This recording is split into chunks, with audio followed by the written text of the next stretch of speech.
मंडळी, सध्या मनोरंजन सृष्टीवर शोककळा पसरली आहे. दंगल या सुप्रसिद्ध चित्रपटातील अभिनेत्रीचं 19व्या वर्षी निधन झालंय. दंगल चित्रपटात आमिर खानची धाकटी मुलगी बबिताची भूमिका साकारणारी अभिनेत्री सुहानी भटनागर हिचं निधन झालं आहे. ती फक्त 19 वर्षाची होती. लोक सुहानीला दंगल गर्ल म्हणून ओळखत होते. या बातमीनं चाहत्यांना धक्का बसलाय. तिच्या निधनानं चाहते हैराण झाले आहेत. फरीदाबादमध्ये राहणाऱ्या सुहानीच्या मृत्यूचं धक्कादायक कारण समोर येत आहे. तिच्या शरीरात पाणी भरल्यानं तिचा मृत्यू झाल्याचं सांगण्यात येतंय. तिच्या मृत्यूनंतर सिनेसृष्टीतून शोक व्यक्त केला जात आहे. मिळालेल्या माहितीनुसार काही काळापूर्वी सुहानीचा अपघात झाला होता. त्यामुळे तिचा पाय फ्रॅक्चर झाला होता.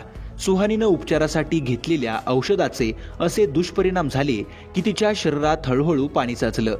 तिला दिल्लीतल्या एम्स रुग्णालयात बराच काळ दाखल करण्यात आलं होतं. मात्र तिच्या औषध उपचारांचा काहीही उपयोग झाला नाही. अखेर तिनं या जगाचा निरोप घेतला. सुहानी भटनागर ही बॉलिवूडची प्रसिद्ध बालकलाकार होती. आमिर खानचा ब्लॉकबस्टर चित्रपट दंगल मधून तिला प्रसिद्धी मिळाली. या चित्रपटात तिनं ज्युनियर बबिता फोगाटची भूमिका साकारली होती. या चित्रपटातील तिच्या अभिनयाचं खूपच कौतुक देखील झालं होतं. तर मंडळी, मनोरंजन विश्वातील अशाच व्हायरल घडामोडी सगळ्यात आधी पाहण्यासाठी चॅनलला सबस्क्राईब करायला विसरू नका.